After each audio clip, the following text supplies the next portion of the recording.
Viewers, আসসালামু আলাইকুম। এটা হচ্ছে আমাদের গ্রাম। তো দেখতেছেন কত পানির ভিতরে পাটগুলো অনেক সুন্দরভাবে হয়েছে। তো সকালবেলায় ঘুরতে বের হয়েছি গ্রামের মেঠো পথ দিয়ে, এবং আজকের আবহাওয়াটা অনেক সুন্দর, বাট আকাশে অনেক মেঘ, যে কোনো সময় বৃষ্টি চলে আসবে। তো দেখেন কত মেঘ আকাশে একদম কালো হয়ে আছে। গ্রামের মেঠো পথ।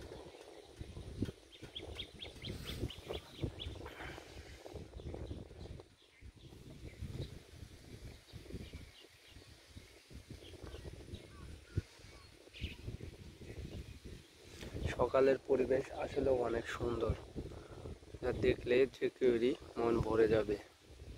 তো বন্ধুরা, ভালো থাকবেন। আল্লাহ হাফেজ।